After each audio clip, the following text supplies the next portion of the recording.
Lado. Boa, pessoal, boa.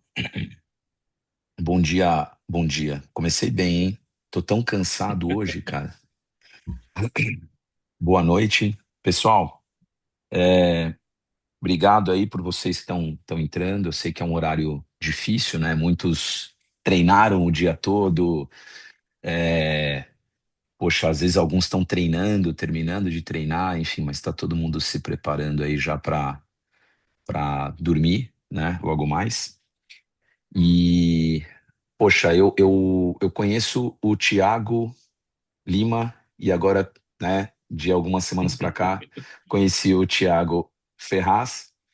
Depois vou pedir para eles se apresentarem um pouquinho, mas a gente sempre tem falado sobre, poxa, como de certa forma a gente tem previsibilidade de prova, previsibilidade da nossa saúde, né? E aí eu conversando com o Dr. Tiago, a gente falou muito sobre essas variações, né, de sazonalidade com relação a vírus, por exemplo, né? A gente, o ano passado, teve muito atleta doente em véspera de prova, provas grandes, né?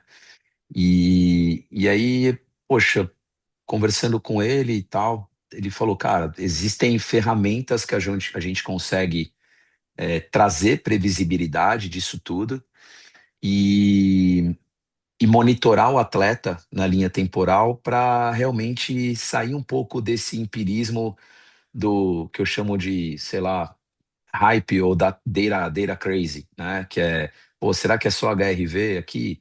A gente avalia muito aqui HRV, a gente avalia estado de prontidão, a gente avalia carga, estresse, fadiga, mas muitas vezes a gente está enchendo o saco do atleta para ele trazer para nós o que de fato ele está sentindo e muitas vezes o atleta ele não tem condição devido à logística para, poxa, buscar fazer exames médicos, entender biomarcadores, o contexto histórico disso versus o contexto presente e estudo futuro.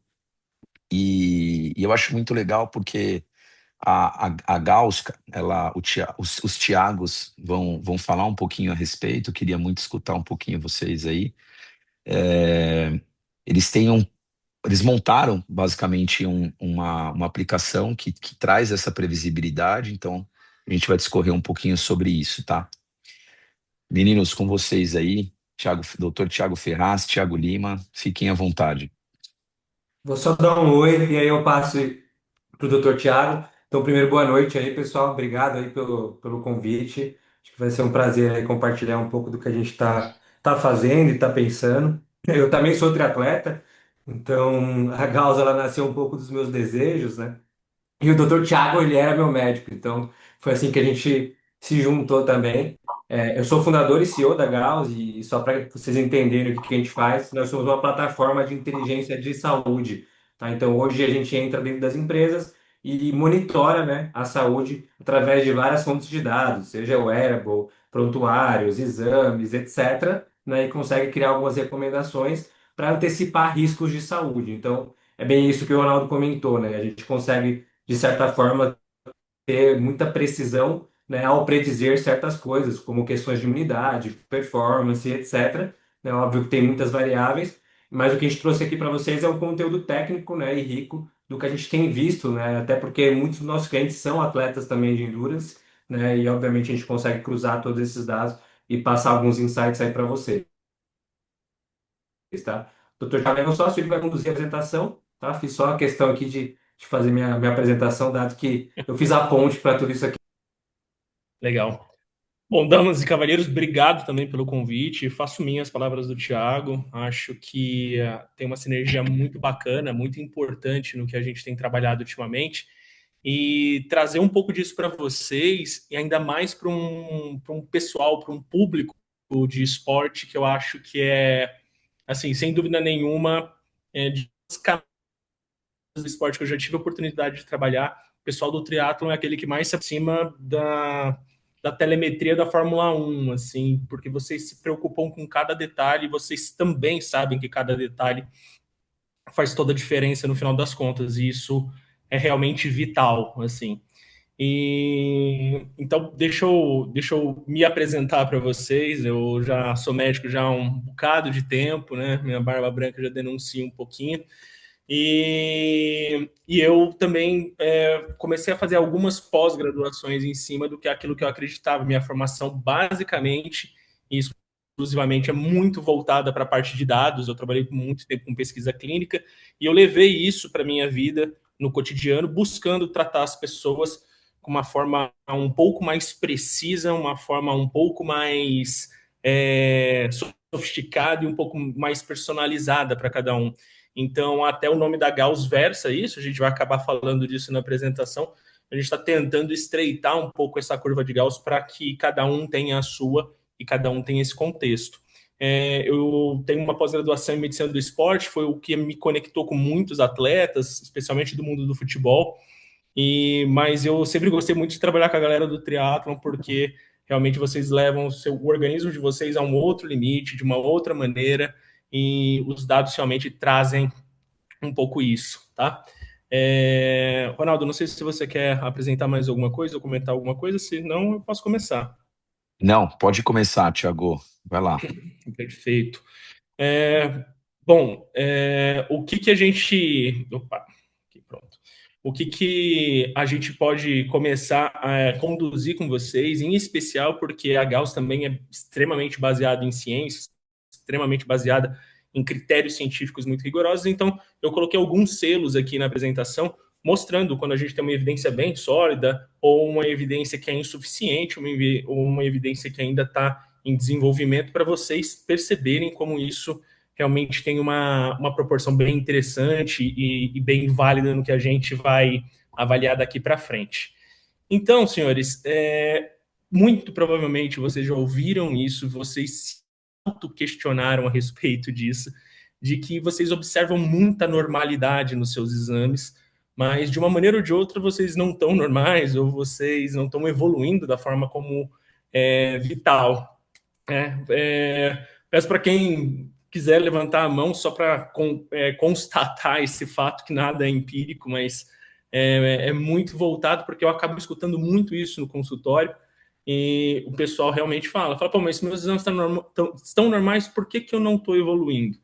Porque é uma configuração do que a gente fala dentro da medicina. O que é o normal, na verdade?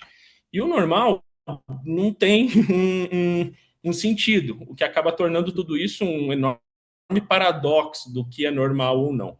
Mas eu vou tentar desmistificar isso com vocês de uma forma um pouco mais sofisticada.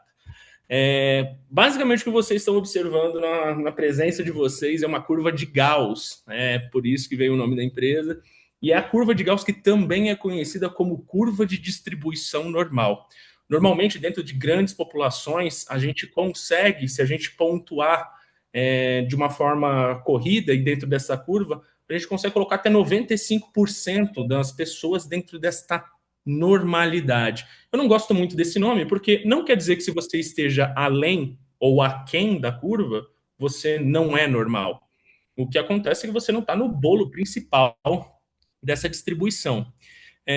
As curvas mais sofisticadas mostram que a distribuição central pega mais ou menos uns 68%, até essa linha azul que está aqui determinada até o atleta B pega mais ou menos uns 90%, e o rabinho aqui, final das duas, pega 95% da distribuição normal. E isso a gente fez para várias coisas na medicina, inúmeras coisas na medicina, que incluem os exames laboratoriais de cada um.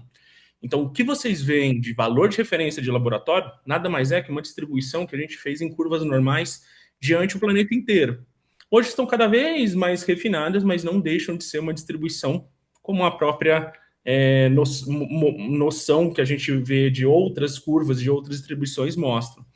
E aqui é bem interessante porque a gente tem dois perfis, o atleta A e o atleta B. E é interessante porque tanto o atleta A quanto o atleta B estão dentro da distribuição de curva normal. Só que vocês percebem que eles estão em pontos diferentes. Esses pontos diferentes são diferentes para eles mesmos. Não quer dizer que se o atleta A tiver com uma pontuação, seja de um exame laboratorial, seja de uma calculadora médica ou qualquer outro dado que a gente possa mensurar, na condição do atleta B, ele vai estar bem. Isso acaba mostrando que essa inferência pode ser diferente tanto um quanto para o outro. Em especial porque variação entre as pessoas, ou seja, a variação entre o atleta A e o atleta B, costuma ser muito maior do que realmente uma variação de cada atleta. Ou seja, se você está alocado em um ponto da curva de distribuição normal, muito provavelmente você não vai acordar de manhã o atleta A e depois de uma sequência de treinos você vai estar na curva do atleta B. Não funciona assim. Porque se funcionasse assim, muitas das questões de doping não seriam pegas. Seriam totalmente plausíveis uma pessoa acordar com 200 de testosterona e no final de um grande treino ela ter 900. Então a variação que você tem internamente sozinha, ela é pouca comparada a outras pessoas. Mas nada impede de você ser um atleta que já tem 700 de testosterona de base e você ter uma performance às vezes aquém de um atleta, o atleta A que tem 400 ou 500 de testosterona de base. Então, tudo isso é o que a gente vale mensurar. Não adianta a gente pegar um ponto só e observar aquilo como se fosse uma verdade absoluta.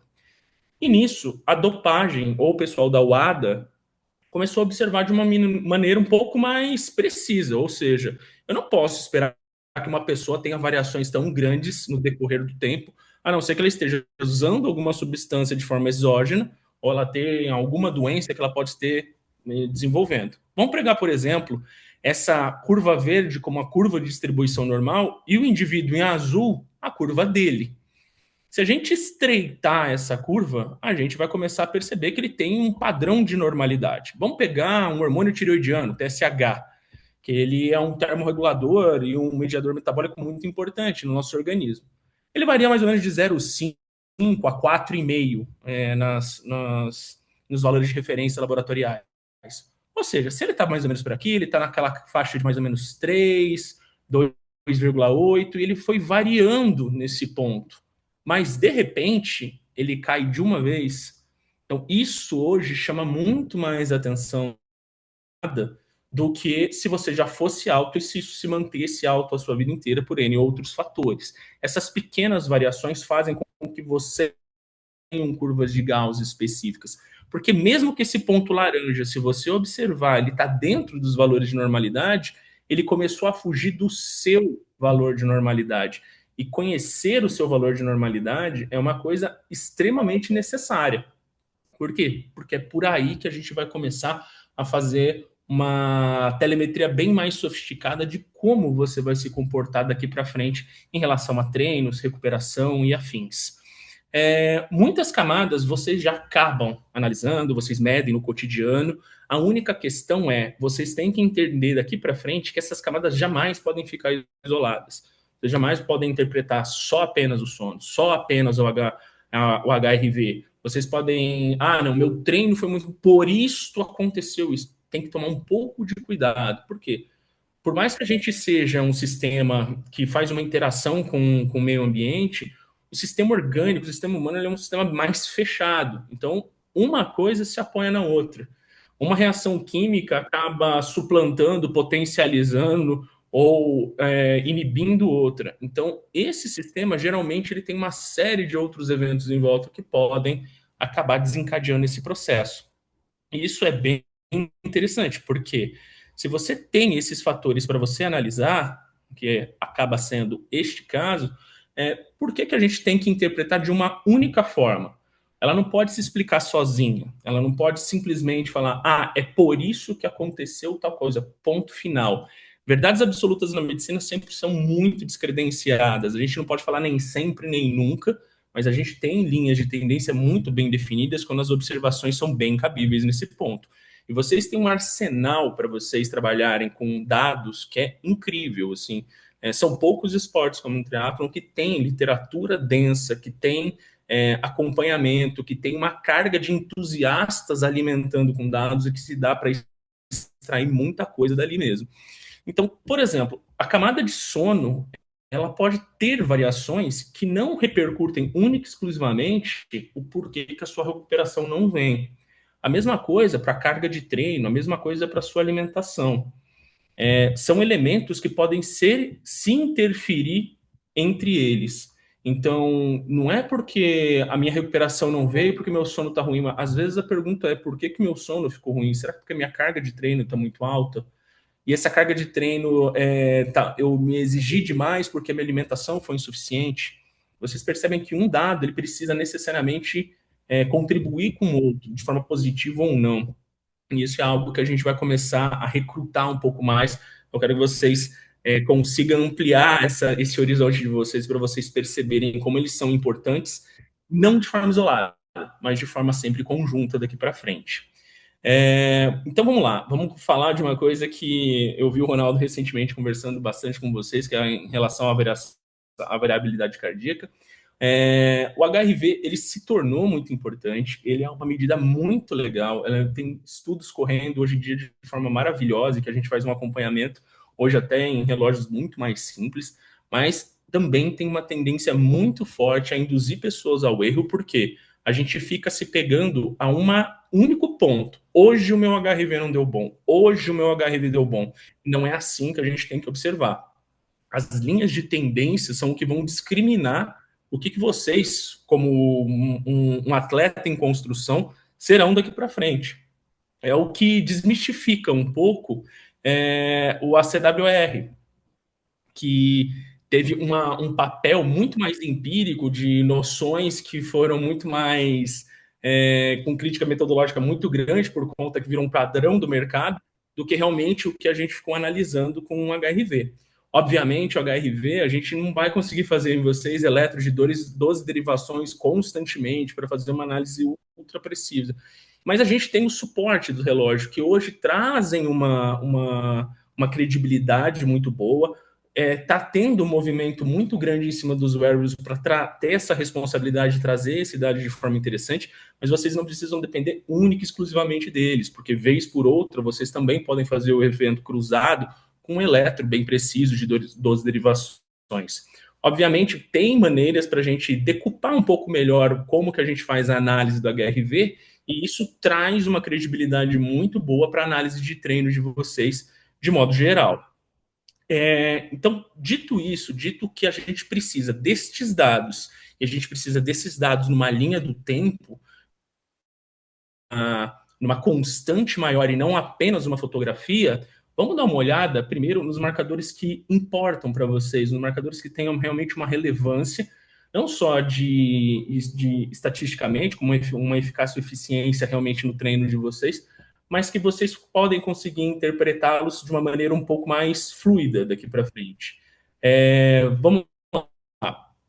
Muitas das questões que a gente tem anotado hoje em dia em relação à parte do hemograma em si, levam em considerações não apenas o resultado dele. Um disclaimer que eu gosto muito de fazer, especialmente quando os pacientes são atletas, tome muito cuidado, não só com o laboratório, mas com o momento que você está fazendo o exame, tá? Isso realmente interfere na condição. Então, nossa, por que todo exame tem que ser feito de manhã? Não é para todos, mas para uma grande maioria. Ou por que o jejum deve ser preconizado, ou porque uma boa qualidade de sono, ou o que você comeu na noite anterior interfere. Porque sim, há erros laboratoriais, a gente não pode interpretar nem só o relógio como uma verdade absoluta, muito menos o exame. Então, quando há discrepâncias nos exames, a gente tem total capacidade de repeti-los e continuar fazendo uma análise para ter essa precisão de forma contínua. Então, sempre lembrem de tomar muito cuidado e ter muito carinho quando vocês forem fazer os exames, porque realmente a gente fica contando tanto, e eu já vi colegas médicos caírem nessa falácia, nesse de começarem a tratar um paciente com uma descompensação tiroidiana por conta de um exame. Eu falo, gente, não é, o exame erra, e erra mesmo. Quando você repete o exame, você percebe isso. Bom, mas mesmo assim, a gente tem que levar em consideração que um elemento, um biomarcador, ele não representa necessariamente um problema que você tenha. Ah, não, esse biomarcador representa única e exclusivamente... Não, não funciona assim.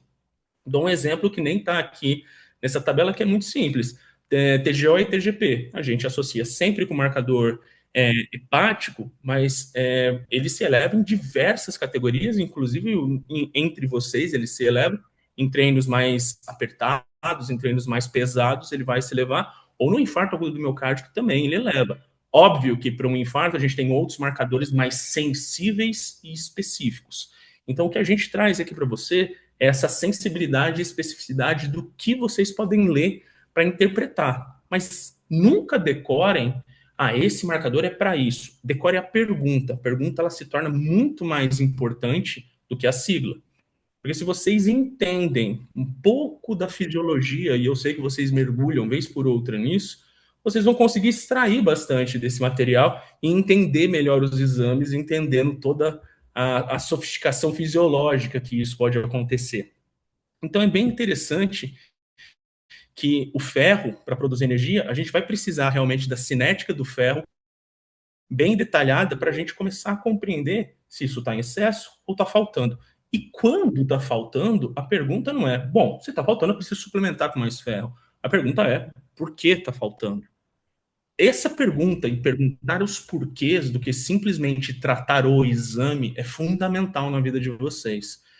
A medicina se perdeu por muito tempo nesse caminho de identificar o exame e tratar o exame, e esquecer de perguntar o porquê para o paciente, e esquecer de coletar informações que são vitais, de sinais e sintomas que complementam tudo isso. A mesma coisa vale para todos os outros perfis, especialmente perfis que envolvem pulsos diários, como são a testosterona, ou hormônios tireoidianos ou cortisol. Os pulsos hormonais, eles precisam ser respeitados. Às vezes, se a gente pega num pico muito alto ou num vale muito profundo, vale a pena repetir o exame do que confirmar uma hipótese por ali. Então, são elementos que valem a pena vocês terem a grande sacada para não se deixar iludir pelo próprio exame, para não achar que ele como é que fala? Ele não erra, não é que ele é perfeito. Ele não funciona dessa maneira. Então, vamos dar uma olhada, por exemplo, nessa questão do ferro, né? Quando a gente pede toda essa amostra do ferro, a gente começa a analisar o porquê que não está sendo absorvido. Vocês são atletas que, eu converso muito com o Lima a respeito disso, que por mais que vocês sejam atletas, vocês estão um pouco distante do que a medicina preconiza como saudável, né? É o famoso 8-80. Vocês estão no 80 e o sedentário está no 8. Então, vocês forçam o organismo em limites que são bem mais além do que a medicina preconiza como saudável. Independente disso, é muito mais contornável e muito mais monitorável se a gente entende o que vocês estão passando. Desde o eletro de vocês, que tem um eletro bem característico do perfil atlético, até um pouco mais da bioquímica do que vocês estão passando. Mas vale a pena entender o que rola com vocês para vocês realmente poderem saber o momento certo para fazer a ingesta, se precisa fazer essa ingesta, não. E esse gráfico é muito famoso, que mostra basicamente que no final de um grande treino, obviamente, vocês geram um grau de estresse e inflamação mais alto, com um pico bem delimitado de interleucina 6, e essa interleucina 6 chama a produção de epsidina, que faz o quê? Um bloqueio de uma porta giratória do ferro. Ou seja, a partir do momento que a epsidina faz um pico, você deixa de absorver ferro, então deixa de acumular isso na circulação sanguínea. E o ferro é extremamente importante como um dos principais carregadores de oxigênio para distribuir para os tecidos e afins. Ou seja, com pouco ferro, pouca energia. O interessante de vocês perceberem é exatamente isso. A interleucina 6 faz um pico muito rápido, obviamente dependendo de cada treino, dependendo de cada pessoa, mas o pico dele é rápido e decai rapidamente, diferente da epsidina. Ou seja, ter a noção de quando eu preciso suplementar o ferro é extremamente necessário para que vocês não sofram a consequência, porque suplementar o ferro dentro dessa janela de absorção reduzida da epsidina simplesmente vai fazer sair na urina, sair nas fezes. Você não vai absorver e isso vai ter uma consequência. Essa consequência, quando a gente observa a curto, médio e longo prazo, são diferentes nos exames laboratoriais. Mas, em geral, o que a gente percebe é que a sua hemoglobina fica dentro do normal, só que sua ferritina afunda. Por quê? Se você não absorve o ferro, a gente já gastou todo aquele estoque, a ferritina começa a despencar. O exame de ferritina de vocês é extremamente valioso. Apesar de preconizado que a ferritina seja ideal por volta de 40 ou 50, em atletas a gente chega a preconizar que essa ferritina tem que bater pelo menos no mínimo 100. para a gente ter uma certeza que vocês estão com estoques mais adequados, o que a gente pode utilizar o ferro de uma maneira bem mais adequada. Fazer um exame só de hemoglobina para você identificar se você está com uma anemia antes, ou realmente só dosar a ferritina e falar é muito errado, assim, porque a gente vai comer uma bola gigantesca. Por quê? Se eu estou com essa anemia, então eu tenho que suplementar com mais ferro. Mas qual horário que eu tenho que suplementar isso? Em que momento eu tenho que fazer isso? Outra coisa, eu estou acumulando muitos treinos exaustivos em que eu não estou dando tempo dessa epsidina diminuir, ou seja, 2, 3 treinos por dia pode fazer com que você mantenha essa epsidina alta e mesmo que você absorva qualquer horário do dia, você não vai conseguir acumular ela no organismo. Então, essa estratégia é muito bem-vinda quando você começa a entender o que teu corpo está precisando e o que você precisa para que ele responda. Vale lembrar uma outra coisa. Deixa eu voltar só esse slide, porque tem uma outra relação muito importante aqui, que é o que a gente chama de foot strike hemólise. O impacto que vocês têm durante todas as provas faz com que vocês tenham já uma degeneração normal das hemácias. O que faz ainda, não só o estoque de hemácias, mas o estoque de ferro geral dentro delas despencar. Ou seja, você já está acumulando isso. E quando uma hemácia é quebrada, assim como parte do tecido muscular também, aumenta uma das enzimas que eu falei agora há pouco, que é a TGO. Geralmente ela está vinculada à saúde hepática, mas especificamente quando ela começa a se evoluir, começa a crescer, e se você associar ainda com a creatinofosfoquinase, que às vezes está em picos muito altos, ela vai associar com isso o quê? O cara pode estar chegando perto de um overtraining ou um overreaching, e isso vai fazer com que esse cansaço seja acumulado. Não dá para pensar que o único fator de cansaço seja uma queda de energia por conta do ferro. Às vezes vocês estão acumulando outros fatores associados, certo? E é isso que o organismo vai começar a entender, que assim, ele trabalha com aquilo que vocês oferecem para ele. E isso vai entrar na parte alimentar da equação. Então, se vocês querem montar células de defesa, se vocês querem montar células musculares, se vocês querem montar hormônios, vocês vão precisar de material para fazer isso. Esse material não brota do nada, esse material vem literalmente da alimentação. Respeitar o consumo com macronutrientes, dependendo de qual perfil de treino vocês estão seguindo, esses macronutrientes têm uma variação muito grande, é extremamente importante. Então, cuidado com atletas que eu já vi cortando gordura de forma radical na alimentação. Porque sem isso, a gente não produz colesterol e a gente não consegue produzir um derivado que é importantíssimo e hormonal, que é a testosterona, consequentemente. E isso para várias outras cadeias. Então, mesmo eu linkando o ferro nessa história da alimentação, esse processo alimentar também é extremamente vital e importante para que outras coisas não precisem acontecer de uma forma tão contundente. E aquilo que vocês já ouviram falar que é do REDS, ou que antigamente era conhecida como tríade da atleta mulher, por conta da história da menstruação e tudo mais. Não, gente, isso acontece com atletas homens de uma forma muito contundente, com risco que chega a beirar 80%, muitas vezes, para muitos atletas.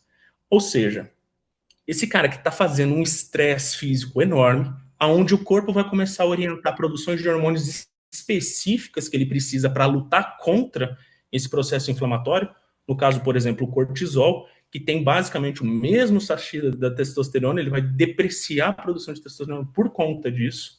A gente começa a ter uma queda na testosterona, uma queda no rendimento muscular, um aumento da lesão óssea em vocês. Ô, Thiago, só o Ronaldo levantou a mão aqui. Pois não, é que eu tô com a... Não, tá sensacional. Eu só ia fazer um adendo, Thiago, Pois não. que assim, hoje a gente percebe um atleta muito preocupado não só com a imagem, mas também com o peso. E aí acaba se entrando muito na questão das canetas emagrecedoras. E a gente tem Exato. percebido, né, o nível que esse atleta está se inflamando nessa linha de lesões está aumentando. A gente acompanha o dado de pausa sobre motivos, assim, e lesão tem assustado a gente. Pô, a gente é super chato com relação a controle de carga, e etc. E muitas vezes a gente não tem a sinceridade do atleta do tipo, cara, tô tomando Monjaro, por exemplo. Você tem percebido alguma coisa nessa linha? Desculpa te interromper, é que eu não É, podia deixar faltar. imagina, e gente, por favor, pode me interromper, eu não ligo para isso, eu sou super parceiro, retomo a linha de raciocínio depois. É que como eu tô com a minha tela inteira aberta só para aula, acabei não vendo as mãos, mas podem me interromper, pode chamar a hora que precisar, inclusive o Ronaldo e companhia. E sim, infelizmente, assim, é o uso indiscriminado, né? Eu acho que toda ferramenta a médica que é lançada, ela tem um intuito muito positivo. O problema é como se usa. Né? Então, eu já vi muito atleta dançar por conta de uso indiscriminado de analgésicos ou anti-inflamatórios ou medicamentos para emagrecer, por conta que às vezes ele não tem uma visão completa em cima desse fator que é extremamente preponderante. Vocês precisam comer e vocês gastam muita caloria, então vocês precisam repor essa carga. Vocês estão quase em constante inflamação em muitos casos, por muitos fatores. A gente está falando da interleucina 6, mas há outras interleucinas na jogada. Não vou pontuar todas, porque senão vai virar uma aula de medicina maluca isso aqui. Mas vocês têm que entender que os 5 macronutrientes que vocês precisam consumir precisam ser respeitados bem na linha. E peso não tem necessariamente a ver com esse aerodinamicismo que a gente pensa. Por quê? Dependendo do peso que você está acumulando, e daqui a pouco, quando a gente for falar de aclimatação, ele vai ser preponderante, o tipo de peso, isso pode ser determinante para você ganhar segundos preciosos ou te tirar do pódio ou te colocar lá dentro. Então, tem que ter a cabeça e sejam bem claros com o coach de vocês, eles têm um conhecimento absurdo também, sejam bem claros com o médico de vocês, sem medo de ser feliz. O médico que fica julgando muito troca.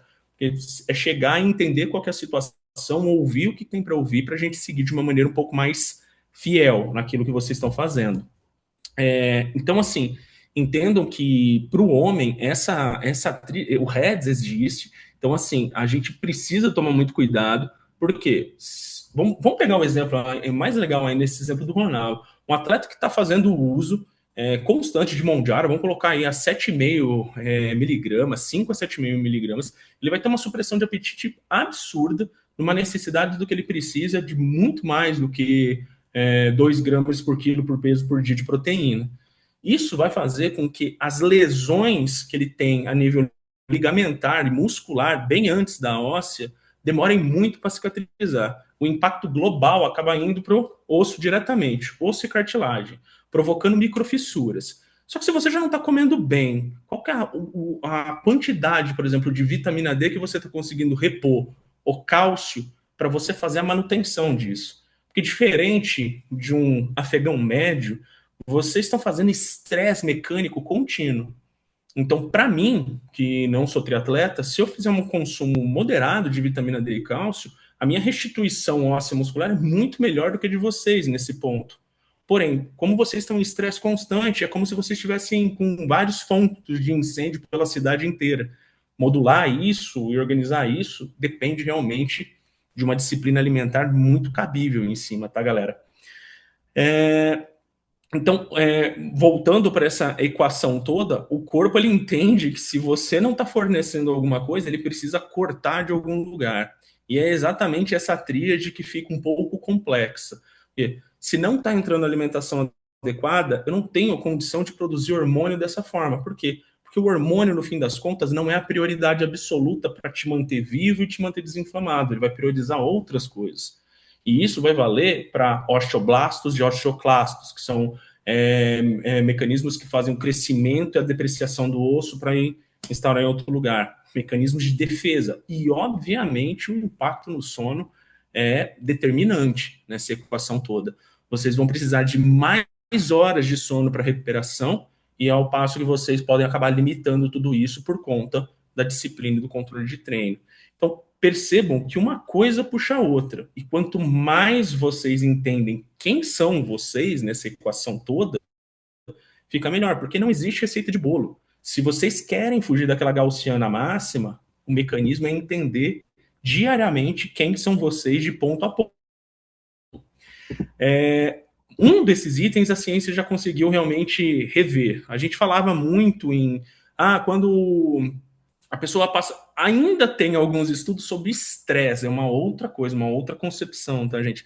Mas quando a gente está falando de exercício físico extenuante, a gente tinha uma concepção muito determinante que era a pessoa perde imunidade. E na verdade, não. Isso é uma inteligência do organismo de entender que vocês estão fazendo alguma coisa que não era no programa biológico, evolutivo de se fazer. A natureza não falou assim, eu estou projetando eles para correr tantos quilômetros, depois nadar de bicicleta. Eu estou preparando eles para gastar o mínimo de energia e fugir de um predador. É isso que eu estou fazendo. A partir do momento que tem um estresse enorme, o organismo começa a interpretar de outras maneiras. E a maneira que ele começa a interpretar pode ter tido um grau de infecção em algum lugar. Então, o que faz o sistema imunológico nessa hora? Ele perde esse potencial central, principalmente em órgãos nobres, e começa a fazer uma fuga periférica dessas células brancas, procurando em partes periféricas se teve algum prejuízo ou não. E vocês têm algum prejuízo. Porque quando vocês têm uma lesão óssea, lesão muscular, graus de inflamação apontando para outras partes do corpo, o sistema imunológico determina caminhos para lá. Isso acaba, vamos dizer, desguarnecendo alguns outros órgãos, no caso, órgãos pulmonares, que são realmente relevantes, em determinadas épocas do ano, em determinados eventos, e com as variações climáticas que a gente não está tendo mais sazonalidades de certas doenças. Então, hoje já se confundiu muito isso na medicina, de esta época é de determinado arbovírus, não, isso meio que acabou.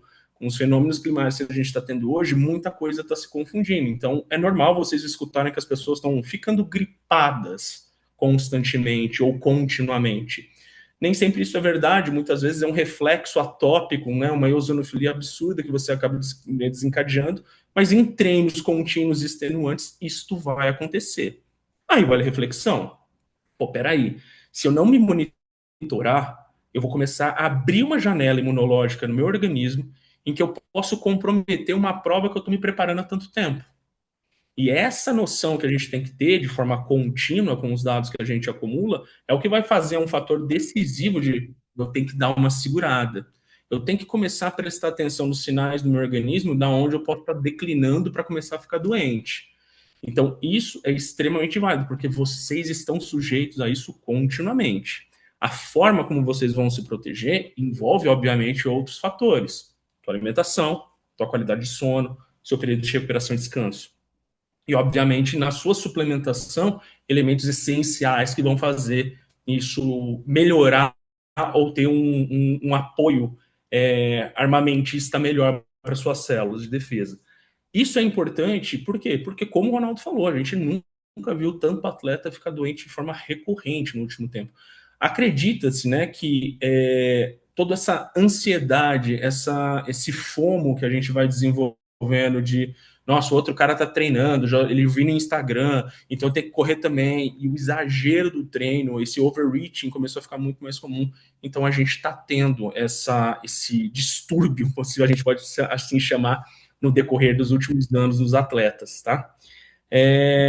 Continuando, galera, a gente vai entrar num outro ponto que também é vital, corrobora com tudo que a gente está falando, que acaba sendo a aclimatação pré-prova, para que vocês consigam ter uma performance designada e determinante como vocês desejam. Os fatores climáticos hoje em dia, na era moderna, são muito bem constatados, não só apenas para atletas. Há uma preocupação real da Organização Mundial da Saúde em relação a tudo isso, em que a gente está vendo, a gente vê nos noticiários, as pessoas estão morrendo mais com as variações climáticas, e isso, para vocês que vivem em limites muito bem estabelecidos, é muito, muito importante, assim. Hoje eu falo que, eu estava discutindo até com o Lima, né, a gente estava falando muito sobre a aclimatação, não só na parte de temperatura, mas a gente está falando já em umidade relativa do ar, pressão, particulado.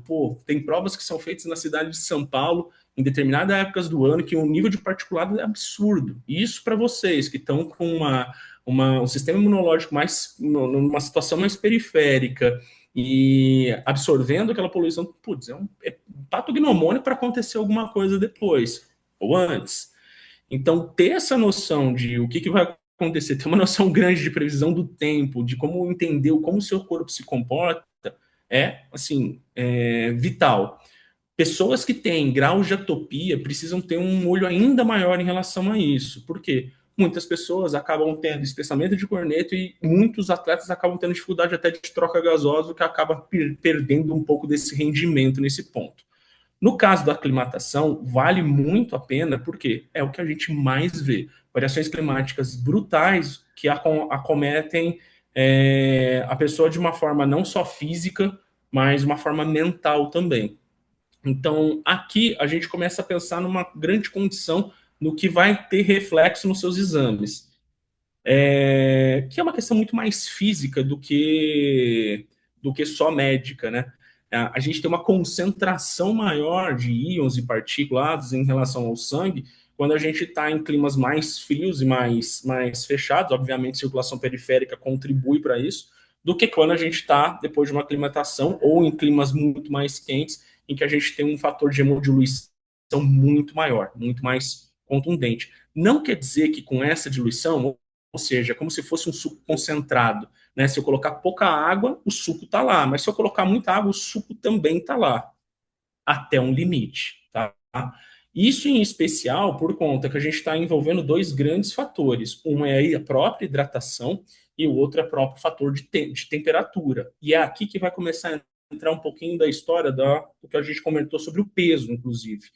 Mas, antes disso, é muito cuidado que eu peço para vocês terem em relação a isso. Eu fiz meu exame e eu percebi que a minha hemoglobina está diferenciada porque está com uma diluição maior, então provavelmente eu estou entrando no estado de anemia, e aí a pessoa quer suplementar com ferro, quer suplementar com uma outra coisa, e não, degringolou. É simplesmente essa experiência que vocês têm que ter, que o comportamento do corpo de vocês, vinculado a outros tipos de temperatura, pode acontecer essa adaptação. Essa adaptação não é ruim, vamos prestar atenção em outros sinais e sintomas para a gente ver se realmente está sendo nociva ou se é só o exame laboratorial ditando alguma coisa que nem sempre é para a gente acreditar. A adaptação é muito importante, especialmente porque nosso organismo ele precisa se adaptar, não só como a parte respiratória, mas de frequência cardíaca. A efetividade de bomba do coração ela vai precisar sofrer uma adaptação, mas o que é a boa notícia é que essa adaptação ocorre de uma forma até que rápida, né?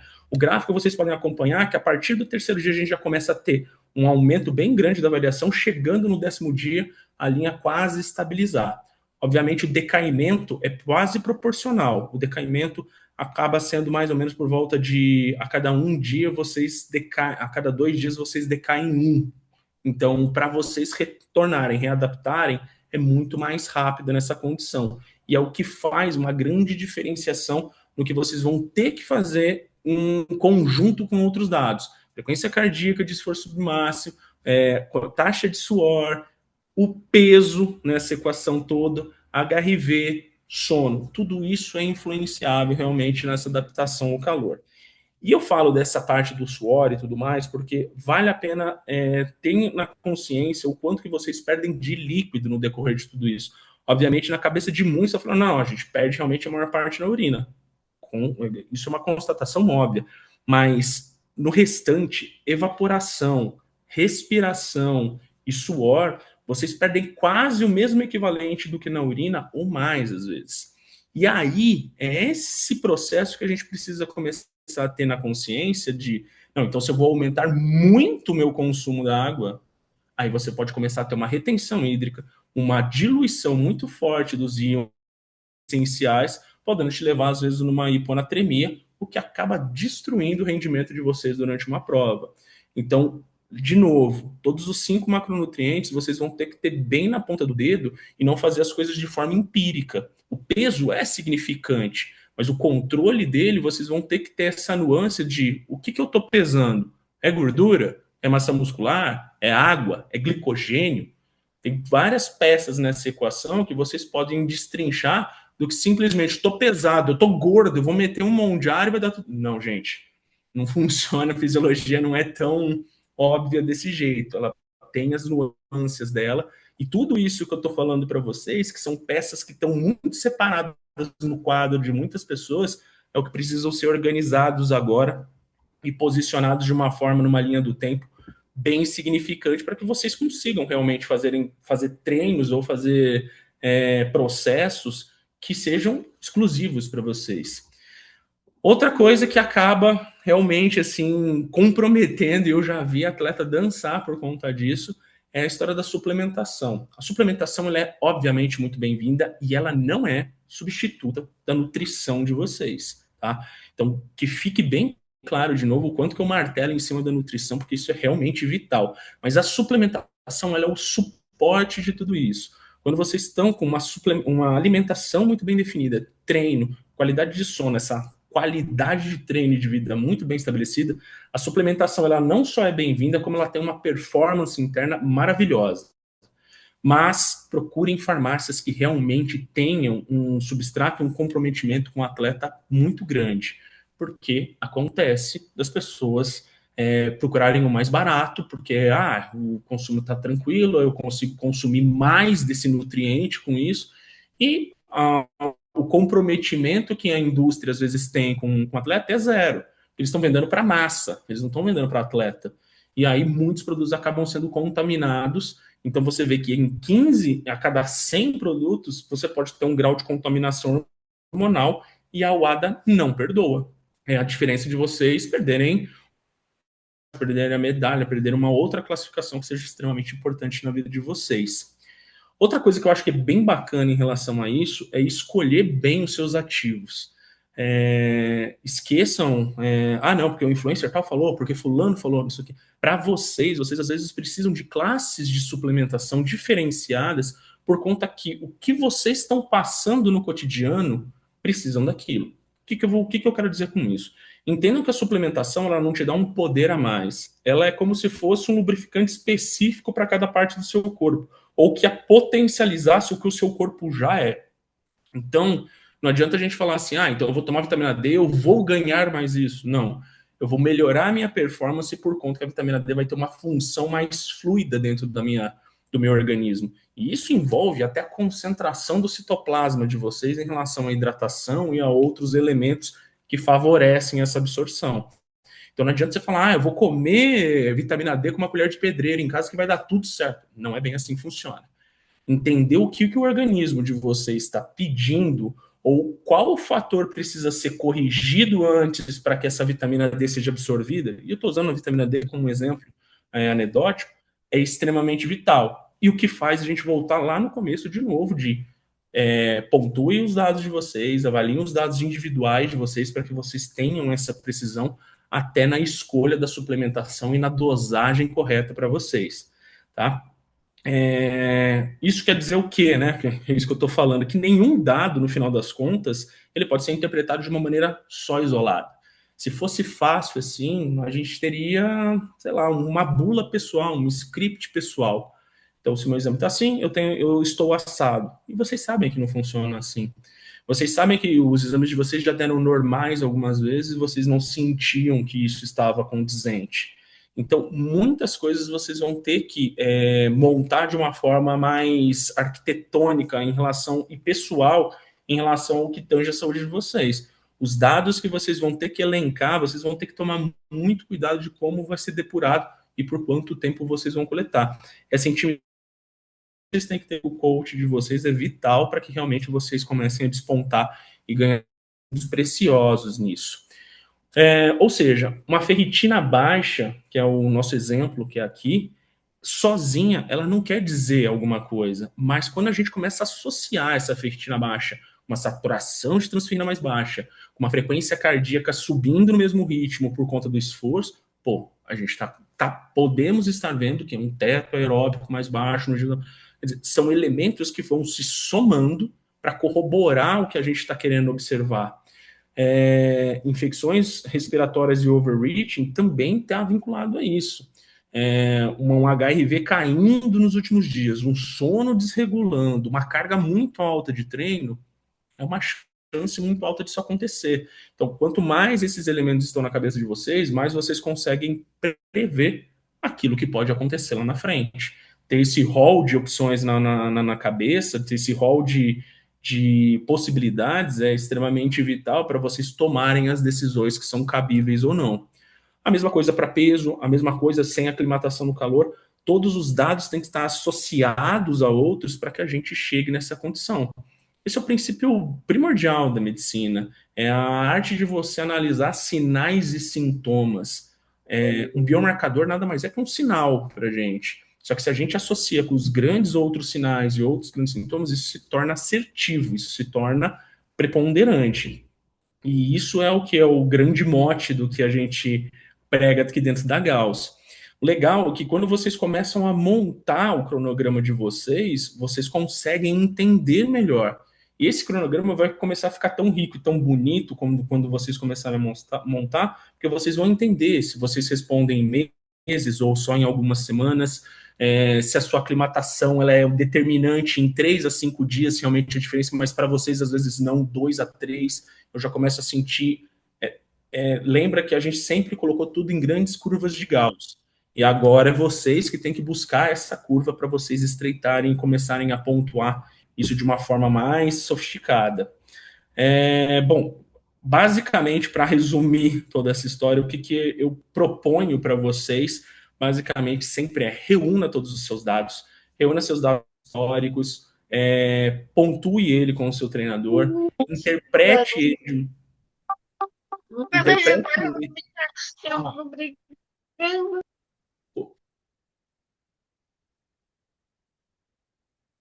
Tiagão, eu acho que eu te mutei aqui sem querer, que eu fui mutar as pessoas que acabaram entrando aqui. Desmuta aí.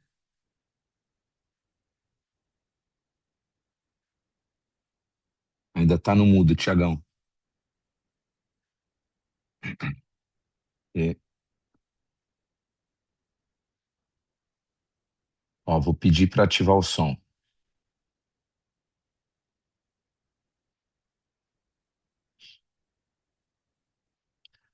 Canto inferior esquerdo. Dá uma olhada, tem um microfoninho lá.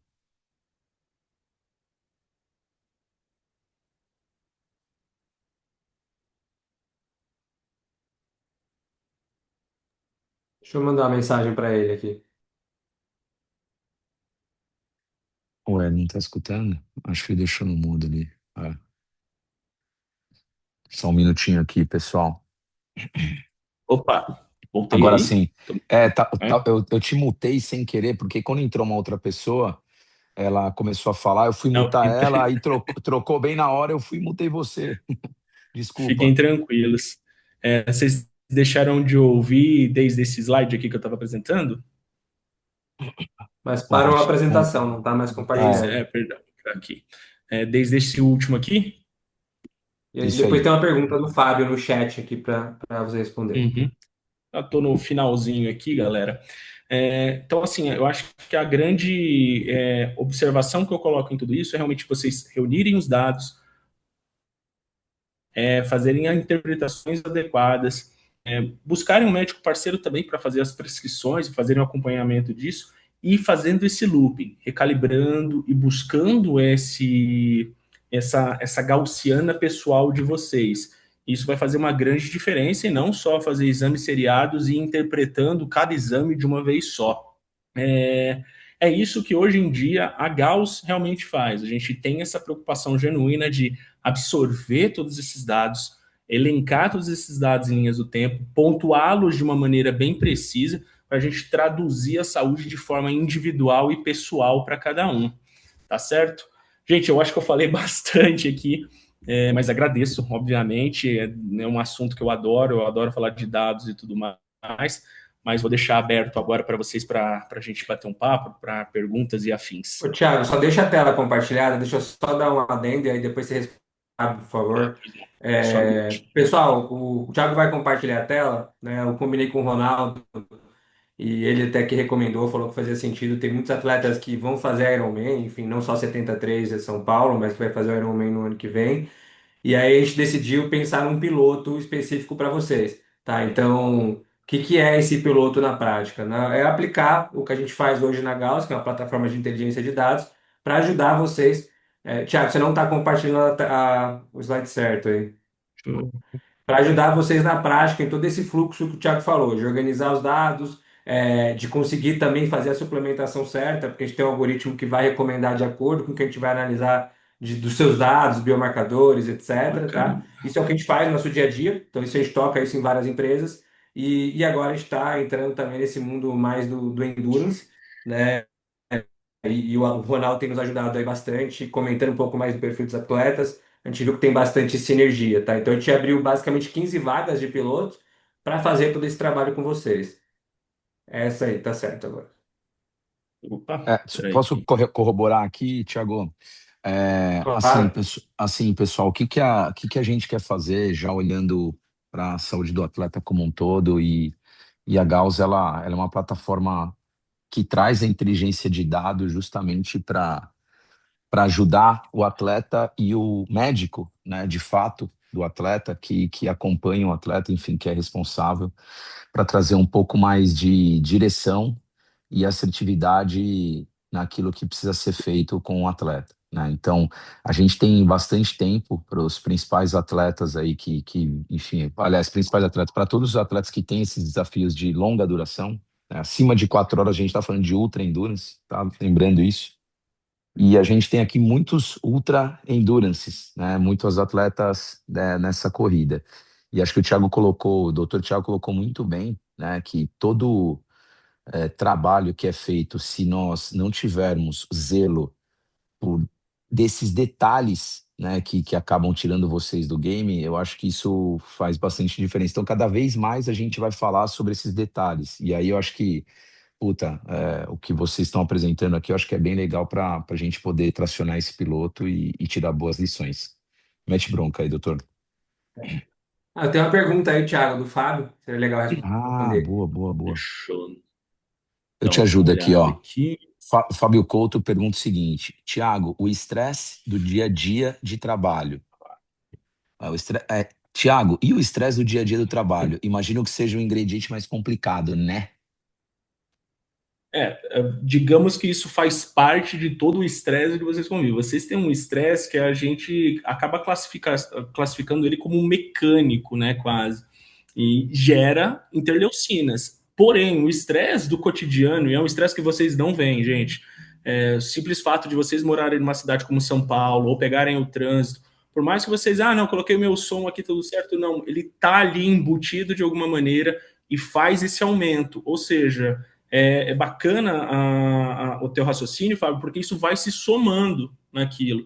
Então, quando você vai tendo picos de estresse cada vez mais alto, por exemplo, a gente pegar o exemplo da epsidina, vai também demorar para que isso aconteça, a absorção de ferro cai e tudo mais. Então, sim, é um efeito somado. Vale lembrar que vocês não só treinam, entram numa cama hiperbárica e acabou o mundo, né? Tipo, Vou dar é só a um continuidade exemplo, da Thiago, vida. que aconteceu semana passada. Um cliente nosso de tecnologia, ele tem operação espalhada pelo Brasil e ele percebeu que num lugar específico o índice de burnout, a tendência de burnout era muito maior do que dos outros. E aí ele analisou os dados e verificou que era o tempo de deslocamento. Então, assim, é isso que o Thiago está falando. Tem outros estresses que são camadas que não estão só no esporte, obviamente, está no nosso dia de trabalho, enfim, família, etc. E isso acaba influenciando em todas as métricas de saúde que você tem aí como pessoa. Então, inclusive, esse também é um dos papéis da Gauss, é conseguir juntar esses outros dados que não são só referentes à carga e coisas do tipo, até porque esses dados de carga e coisas do tipo você já tem no Training Peaks, já é muito bem gerido pelos coaches de vocês. Agora, a saúde, ela vem em outras camadas que vão além do esporte. Exatamente. É isso, é isso. É, deixa eu pedir uma gentileza, Tiago. Depois, se possível, passa para nós um folder. Eu acho que esse papo aqui ele tem que continuar. Eu acho que vai ter. A gente pode chamar aí uma reunião aí para realmente a gente falar um pouco mais sobre esses tópicos de saúde e entender um pouco mais a fundo de como que a Gauss ela vai entender um pouco mais a fundo esse atleta, quais momentos de coleta, poxa, quais são os principais marcadores, como a gente associa a carga de treinamento, em relação, por exemplo, à dúvida do Thiago, né? Pensa assim, Thiago não, a dúvida do Fábio. O que nós controlamos como nós treinadores, nós controlamos carga de treino, que lá no Training Peaks é chamado de TSS, é o Training Stress Score. E a tua dúvida fala muito sobre Life Stress Score, que aí, assim, o treinador por si só, ele não tem esse olhar 360 graus se nós não tivermos acoplados a essa interdisciplinaridade de conhecimentos, da parte de nutrição, da parte de medicina, da parte de psicologia, uma série de outras coisas, né? Então, carga interna a gente estima através das variáveis que a gente estuda dentro do Training Peaks. Estima, correlaciona. Mas o corpo, ele é um sistema vivo, complexo e dinâmico. Ele dorme de um jeito, acorda de outro. E por isso que a gente fala, né, daquilo que a gente soltou na semana passada, do como se treina e como se compete. No final, é como você lê, interpreta e sente. Mas ainda assim é um pouco subjetivo. Quando a gente tem medidas colocadas de tempos em tempos, nos tempos certos, que trazem coerência, aquilo que você sente passa a ser, aliás, aquilo que você lê passa a ter uma interpretação muito mais bem aferida para aquilo que você vai comentar com o treinador. E aí, cara, é que eu acho que a IA bem feita, trazendo essa camada antes do olhar humano, para trazer mais riqueza de dados, para mim é fundamental, né? Até soltei um vídeo hoje mais cedo lá no Instagram falando sobre isso. Então, faz sentido aqui, Fabião, que eu sei que você ligou a câmera, não sei se você Tá, quer falar. tá perfeito o raciocínio. Não, tá ótimo. Tô aprendendo aqui, muito bom. Boa. Eu também tô aprendendo, tá? Então, puta, super tranquilo. Não sei se alguém tem alguma dúvida, pessoal, para falar.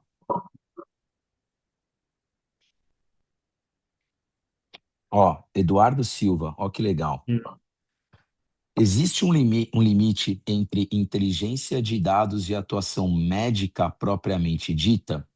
Na visão de vocês, onde termina a interpretação dos dados pela IA e onde começa a responsabilidade do médico na tomada de decisão clínica? Boa pergunta. Que fica. Posso responder essa, Claro, Thiago? Daí você claro, complementa. manda bola, irmão. Essa pergunta é muito boa, porque, primeiro, assim, quando a gente fala de regulamentação brasileira, IA não pode dar diagnóstico, nem fazer uma interpretação clínica, né? Então, segundo a lei brasileira, a IA já nem pode fazer isso e aí já tem uma limitação. Porém, assim, agora uma visão ética do nosso lado, né? Acho que a IA ela tem que ajudar a organizar o dado e o médico, ele é quem faz de fato a revisão, interpretação e coisas do tipo, tá? Então, pelo menos é assim que a gente trabalha na Gauss e é assim que a gente acredita. A IA hoje ela pode ser uma aliada muito forte nessa estruturação do dado. Hoje os dados eles estão esparramados, né? Então, vou dar um exemplo. A gente tem clientes que são hospitais com 200 mil vidas e os dados estão em todos os lugares que vocês podem imaginar. Então, a IA ela consegue ajudar bastante nessa integração, nessa classificação do dado, nessa organização. Mas o procedimento médico, e entre outras coisas, tem que partir de uma pessoa de fato. Então, é assim que a gente acredita. Quer complementar, Thiago? Não, tá perfeito. Não, o raciocínio é sempre esse, é entender que aí essa ferramenta organizacional é uma questão, a decisão médica é sempre no final, porque tem aquele feeling, tem aquela experiência, aquele detalhe, mas a IA ajuda bem na parte organizacional, sem dúvida. Eu posso só fazer um comentário? Alguns mais antigos vão lembrar uma história que me contaram, não passei por isso, tá? Tô de brincadeira. Na época tinha a Barça. Eu lembro que os professores passavam dentro da sala de aula vendendo a coleção Barça. A coleção da Barça eram vários livros de geografia, história, enfim, um monte de ciência ali. Logo que entrou a internet, nós éramos proibidos de pesquisar na internet. Nós tínhamos que pesquisar na Barça, né? Depois foi sendo liberada a internet. E aí eu posso fazer uma associação disso, que eu peguei essa fase na engenharia, que no primeiro semestre eu tinha desenho técnico à mão, tá? À mão, tá?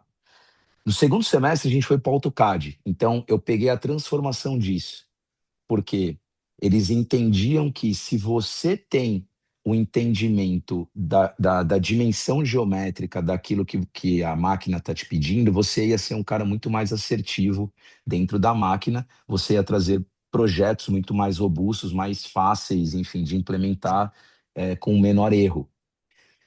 A IA, eu faço essa justa composição para qualquer área, não só na área da medicina, mas para nós também como é, treinadores aqui. Se nós soubermos qual é a mentalidade ou como trabalhar a IA e qual o tipo de IA, para nós ela vai trazer uma riqueza de informação numa velocidade tão grande e assim, hoje a gente está vivendo esse hype do atleta jogar os dados no cloud e o cloud cuspir relatório, mas aquilo é padrão. Se eu jogar o padrão meu aqui, vai cuspir o mesmo padrão, só vai mudar a cor da grama. O FTP muda, tal, tal, tal, tal. Só que é novidade, é hype. A mesma forma quando a internet foi lançada, da mesma forma quando, poxa, o primeiro AutoCAD aconteceu. Eu não sei, mas eu vejo um pouco disso. Eu sei que aqui é uma viagem, mas eu tô com isso na cabeça o dia todo. Eu achei que era legal aqui falar sobre isso. Só corroborando Não, aqui. faz todo sentido. Boa, boa. Alguma dúvida a mais, pessoal? Tranquilo? Fiquem à vontade, sem brigar. Ó, próximos passos aqui. O que que eu vou fazer? Eu vou criar um grupo Unity Gauss dentro da nossa comunidade. Eu acho que é legal um próximo passo, Thiago Lima e Dr. Thiago, da gente falar sobre, assim, sobre esses 15 atletas de fato, né? A gente vai abrir um link de inscrição e tal, de como é que a gente vai fazer esse acompanhamento, o que que a gente vai tirar disso, é, e trazer também um pouco dessas informações mais à tona de como é que a gente pode melhorar se vocês toparem. Eu nem acabei nem falando isso com vocês, mas acho que é natural a gente fazer isso, certo? Sim, Perfeito. eu acho que tem que ser integrado com a sua visão, assim, na minha visão, você vai ter uma interface, obviamente a gente vai ver com o atleta os dados que ele quer compartilhar, o que eles não querem, e você vai ter uma interface para conseguir gerir melhor o atleta aí no dia a dia. Então, tem que ser um trabalho totalmente integrado, na minha visão. É isso. E aí futuramente eles vão brincar disso aí, olhando para Training Peaks. Mas maravilha, vamos conversar nos bastidores. Eu acho que, pô, foi muito legal. Agradeço demais a apresentação de vocês. Assim, eu hoje tive uma aula de várias coisas. Poxa, muito bacana mesmo. Legal ver a profundidade com que a Gal está entendendo sobre saúde e como que de fato isso, né, acho que pode ajudar a gente aí a ter menos incidências de atletas longe do esporte, né, por causa de lesão ou por causa de alguma doença, assim. Maravilha. Perfeito. Eu agradeço também a oportunidade, pessoal. Um prazer. E quando quiserem, quando precisarem, só me chamar, me encontrar nas redes, é facinho. Vai ser um prazer falar com vocês. Maravilha, maravilha. É isso, pessoal. Vou deixar gravado, vou subir no YouTube, vou compartilhar depois com o pessoal na nossa comunidade lá. Enfim, tem mais de 700 atletas lá. Acaba tendo sempre bastante troca depois que a gente sobe esses vídeos que as pessoas assistem às vezes no rolo, tal, etc. E vamos tracionar isso daí que eu acho que tem de tudo para ser uma parceria magnífica aqui. Obrigado, viu, pessoal? Valeu. É. Valeu, Forte abraço, boa pessoal, boa noite. noite, Abraço, boa obrigado. noite, valeu, tchau, tchau.